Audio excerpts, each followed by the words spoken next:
I mina senaste 4 videos i denna serie berättade jag hur vi uttalar våra hårda och mjuka vokaler när vi placerar dem bakom G, K, SK och C. Naturligtvis finns det dock undantag på dessa regler och de vill jag gå igenom i denna video, så låt oss dra igång.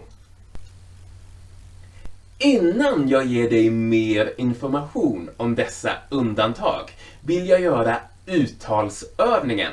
Så här har jag 10 ord vilka inte följer uttalsreglerna, och det enda du behöver göra är att säga varje ord du ser skrivet efter mig.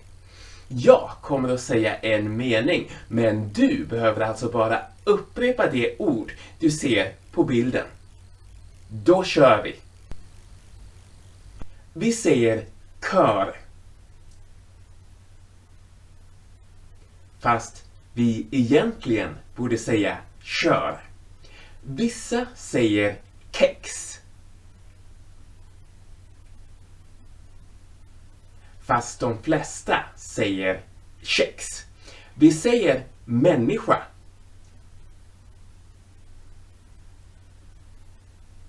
Fast vi borde säga människa. Vi säger gegga. Fast vi borde säga gegga. Vi säger agility. Fast vi borde säga agility. Vi säger keps.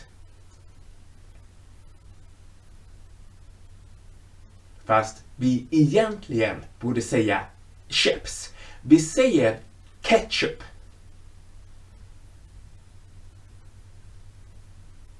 Fast vi borde säga ketchup.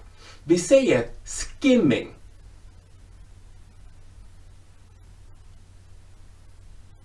Fast vi borde säga skimming. I Göteborg säger man göra.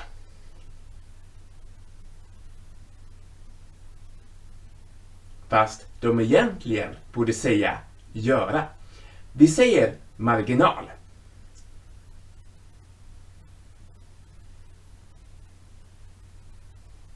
Fast somliga säger marginal.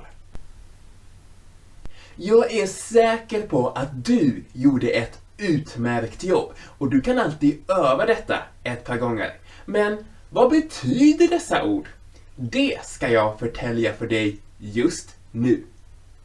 Vi kör en bil, men när man sjunger i kör betyder det att vi sjunger ihop med en grupp människor. En keps har vi på huvudet.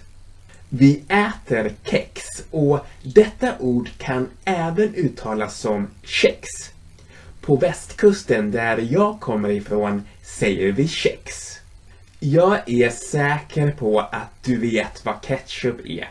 Vi lånade in det ordet från engelskan och har aldrig riktigt anpassat ordet till svenskt uttal. Du och jag är människor. Det får mig att tänka på att både människa, vilket är singular, och människor, vilket är plural, är undantag på regeln. Vi säger inte män i skor. Skimming, vilket kommer från engelskan, betyder olaglig kopiering av uppgifter från ett kontokorts magnetremsa. Gegga är en kladdig och kletig substans. Och göra är göteborgska och betyder smutsa ner. I Varberg, där jag kommer ifrån, använder vi också det ordet. Agility är en hundsport. Slutligen betyder marginal, eller marginal, den oskrivna kant vilken utgör en sorts ram runt en text.